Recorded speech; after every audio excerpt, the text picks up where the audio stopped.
ఇంకొక అంశము ఇంకొకటి మాత్రం మనం చెప్పుకోవాలి. సరే మనం ఎక్కడొచ్చింది అంటే ఇది వార్త, ఇది ఒక్కటి చెప్పుకొని చేద్దాం. మళ్ళీ ఇది రాముడికి సంబంధించిందే. రాముణ్ణి అంటే ఎవ్వరు ఏమంటలేరు కదా అని అనుకున్నారు, కానీ నిన్న కేటీఆర్ పైన రాళ్ళు, ఉల్లిగడ్డలు, టొమాటోలు పడ్డాయి. మనం హింసను ఎక్కడ కూడా ఒప్పుకోవద్దు. ఎవరు చేసినా, అవతల వాళ్ళు చేసినా ఇవతల వాళ్ళు చేసినా హింస తప్పే.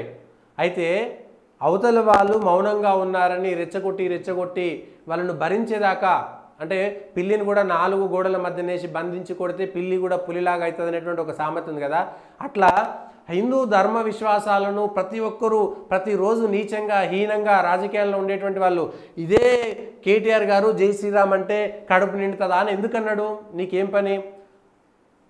జై శ్రీరామ్ అంటే లేకపోతే హిందువుల గురించి మాట్లాడితే అది మతపరమైనటువంటి రాజకీయాలు అనుకున్నటువంటి వాళ్ళు, మీరు ఇఫ్తార్ పార్టీలో పోకండి, మీరు చర్చిలకు పోకండి, పోకుండా మీరు హిందూ దేవాలయాలకు కూడా పోకండి, మీరు ఎక్కడికి పోకండి.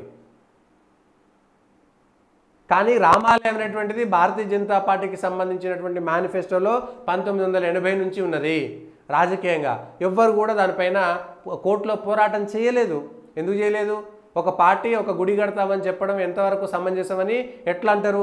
కానీ ఇవే పార్టీలు అనేక చోట్లకి వెళ్ళి క్రిస్టియన్లకు మేము చర్చి కట్టిస్తాం, మేము మసీదు కట్టిస్తాం, మేము హజ్ హౌస్ కట్టిస్తాం అని, లేకపోతే మేము అక్కడ పలానా చోట దర్గా కట్టిస్తాం, మైనార్టీలకు ముస్లింలకు మేము ఇంత చేస్తున్నామని చెప్తేనేమో మతపరమైనటువంటి విశ్వాసాలను చెప్పినట్టు కాదట.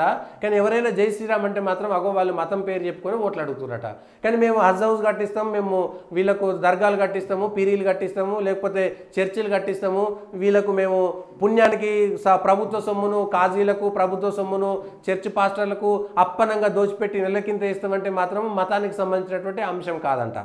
అయితే నిన్న భయంసాకి వెళ్తే భయంసాలో కొంతమంది తిరుగుబాటు చేసిరు, దాన్ని కూడా నేను సమర్థించను. దాడులు ఎప్పుడైనా మంచిది కాదు, వాళ్ళు నిరసన వ్యక్తం చేసుకోవచ్చు.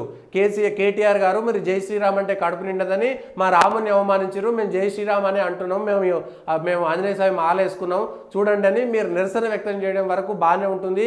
కాకపోతే వీళ్ళు రెచ్చగొట్టడంతో వాళ్ళు కూడా అదుపు తప్పిరేమని నాకు అనిపించింది. ఒక్కసారి కాదు, 100 సార్లు రెచ్చగొడుతున్నారు. రెచ్చగొట్టినప్పుడు ఎక్కడో చోట అదుపు తప్పుతుంది, అది కావాలని చేస్తారు. ఇక వీళ్ళని రెచ్చగొట్టి వీళ్ళదే తప్పు అని చూపించుకునేటువంటి ప్రయత్నం కూడా జరిగింది. అదే జరుగుతున్నది. ఈ దేశంలో 1000 సంవత్సరాల నుంచి బాధితుడు ఎవడంటే భారతదేశం పైన దండయాత్ర చేసినప్పటి నుంచి ఈ రోజు వరకు బాధితుడు హిందూ ధర్మాన్ని పాటించేవాడే బాధితుడు.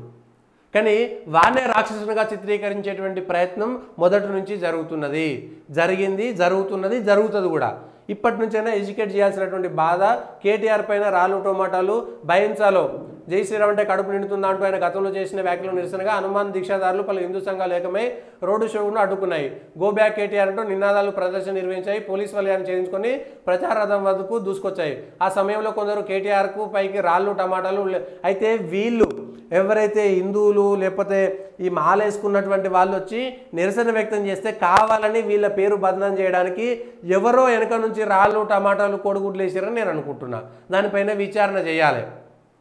కావాలని వీళ్ళకు చెడ్డ పేరు తెచ్చుకోవడానికి కాగో వీళ్ళు తప్పుడు మనుషులని చెప్పడం కోసము ఇది ఒకటి చేసిర్రు అనేది నేను అనుకుంటున్నా.